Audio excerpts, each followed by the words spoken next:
Pero hindi natin alam, ay yung mga nakaparking dyan na sasakyan, malay natin baka mayroong nakahalo dyan, baka may nakahalo na tagamanman. Kasi kanina ang sabi ho sa akin ng gwardiya, ayan yan, yung tulay na yan, yung overpass na yan mga kababayan, meron daw dalawang lalaki dyan sa ibabaw na yan, nakatambay, nagbibidyo-video. Ang bali-balita ho rito, meron daw mga iba't ibang mga pulis ba na nanggaling sa sa iba't ibang probinsya. Magandang hapon mga ka-PL, nandito tayo ngayon sa labas ng KOJC o Kingdom ng Kingdom of Jesus Christ ni Pastor Apollo Kibuloy. Magbibigay lang ako ng update sa inyo mga kababayan. Kanina pagdating ko, wala namang mga nakatambay na mga patrol o mga private na mga sasakyan, no? Mga hindi mga hindi government vehicle. Wala namang mga nakatambay dito. Tulad ng mga nakita natin sa balita, meron tayong napanood. Sa isang balita sa SMNI, may nakatambay dyan sa lugar na yan. Nakikita nyo ho yan, ipopokus ko dyan sa nakatambay nun. Yan, may kulay pula na gate na yan. Dyan nakatambay yung patrol. HPG ko sila. Meron daw silang inaabangan. Pero, ang lugar na yan, hindi po tinatambayan ng mga vehicle, mobile patrolman or mga pribadong sasakyan. Wala. Pero bakit nandyan sila nakatambay? Diba? Nakakaduda. Pero sa ngayon, wala mga kababayan. Tahimik naman. Ayan.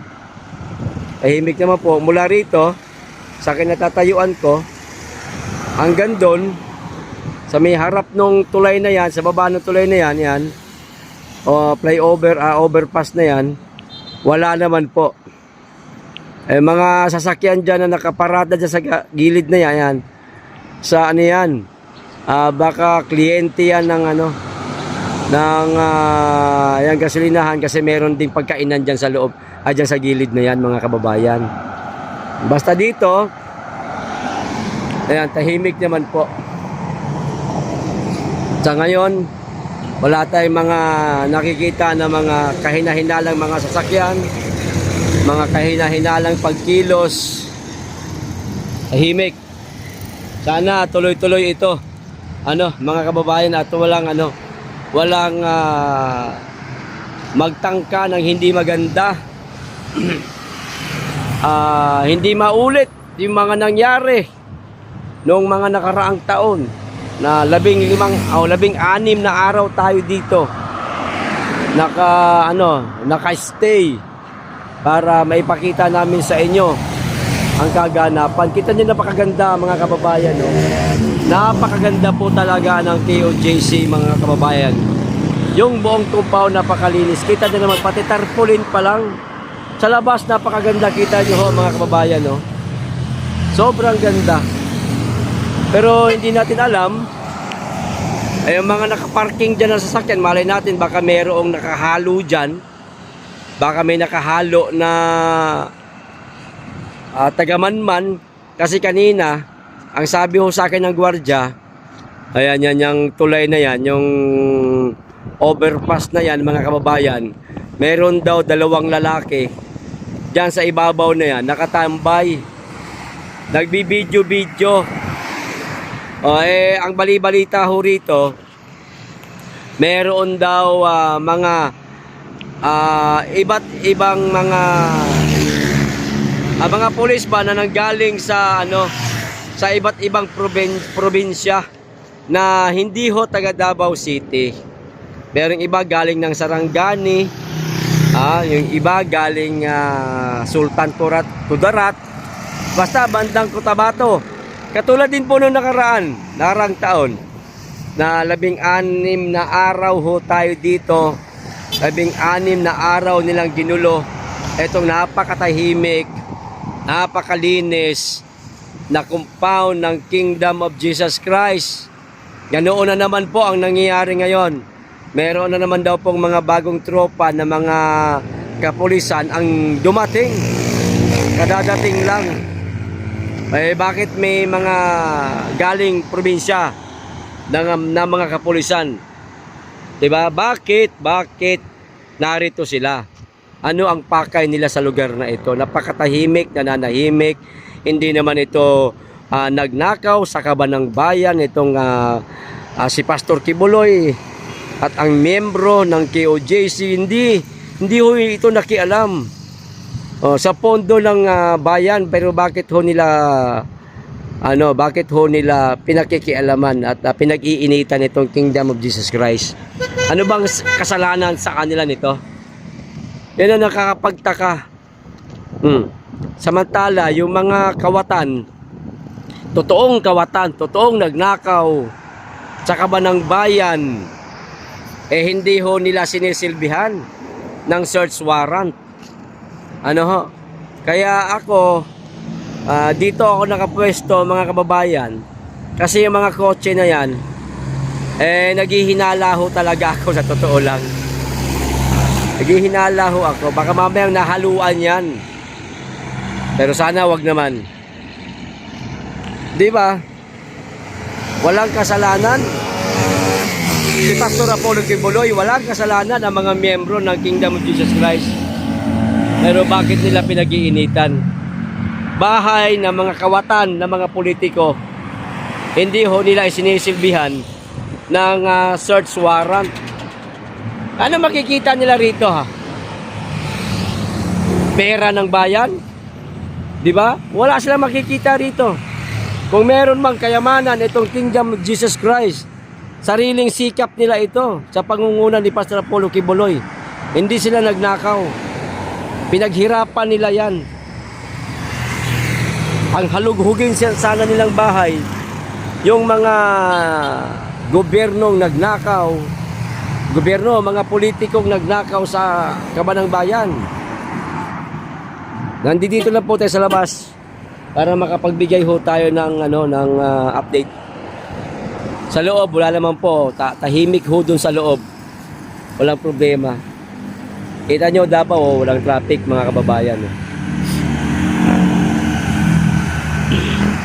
Inaabang-abangan ko rin po yung dalawang lalaki kanina na nariyan po sa itaas ng overpass na yan.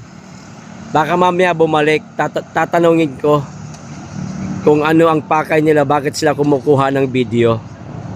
Nakakaduda Tulad nga niyan, mga kababayan, merong mga pulis na dumating na hindi po taga Davao City. Siyempre, hindi ho nila alam ang terrain nitong lugar na ito. Hindi ho nila alam ang mapa, hindi nila alam kung saan nakapwesto ang mismong gate ng compound ng KOJC, ang gate 1 or gate 2, hindi nila alam. So maaaring yung dalawa na yon na nagbibideo dyan sa taas na tulay na yan, mga kababayan, kinukuha ho ang mapa o minamapping na itong lugar na ito. Maaaring ganun no, maaaring minamapping na po ito. Kasi may nagbibideo inaabangan ko, hindi pa naman po bumabalik.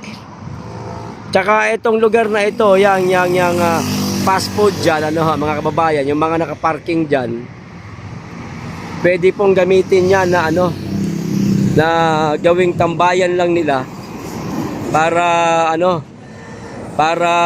tawag nito, para dito ho sila magmumula sa kanilang pagmamanman. Kaya dapat 24 oras merong ding nakaantabay rito na maaari makapag-video anumang oras kung sakasakaling may mga kahinahinalang mga pagkilos dito sa labas. Agad-agad magagawa ng video, may papakita natin para malaman nilang alerto tayo. Nananahimik lamang po itong Kingdom of Jesus Christ, itong mga taga KOJC, si Pastor. Ano ba bang gusto nila? Mga putang ina nila, kinulong na nga nila si Pastor na walang kasalanan O yung mga aligasyon pa nga lang eh. Hindi pa nga naiimbestigahan, kinulong na yung tao. Utang inan to mga to. Ano ba kailangan nila? Nasa kanila na si pastor, ano ba kailangan nila? Eh, di umano, plano daw agawin itong buong compound, mga kababayan ng KOJC.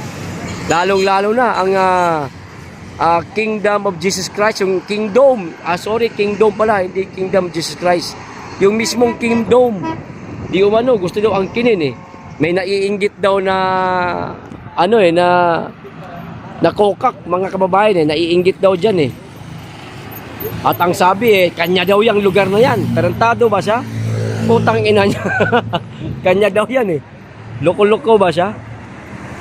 O yan o, mga kababayan, tahimik ko rito. Pero yung mga yan, mga customer lang yan ng isang fast food. Sana wag magamit itong lugar na ito para sa paggumanman dito sa KOJC. Pero sa palagay ko, dito talaga eh. Itong taas na ito talagang gagamitin nilang pinakapwesto, mga kababayan, itong mga magmamanman.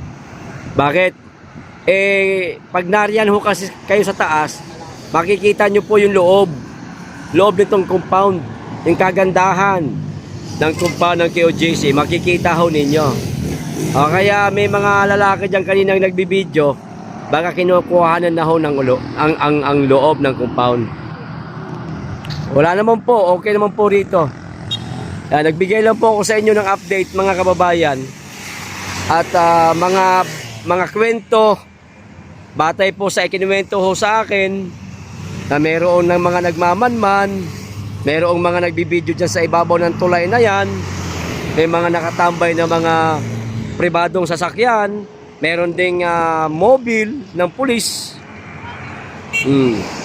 meron din. Kaya ayan, pinuntahan ho natin para malaman po natin kung gaano katotoo. Pero sa ngayon nga medyo wala naman. Pero hindi dapat magpakampante. Kailangan alerto. Mahirap na, baka bigla-biglang lumusob itong mga animal na ito. Yung mga yawa na mga bataan na mga bangag, mga kababayan. Abot mainam na po yung handa. Di ho ba? O ayan po. So mamaya po ulit magbibigay po dito ko ng update sa inyo, mga kababayan. Ito lang muna sa ngayon, short video lang muna tayo. Importante nakagawa tayo ng update at maipakita ko po sa inyo ang kaganapan dito. Okay, hanggang dito lang po muna. Mula po dito sa Davao City, sa labas po ng Kingdom of Jesus Christ Compound. Ako po si Kapiel, ang inyong lingkod, ang inyong kaibigan, at higit sa lahat, ang inyong Bye-bye!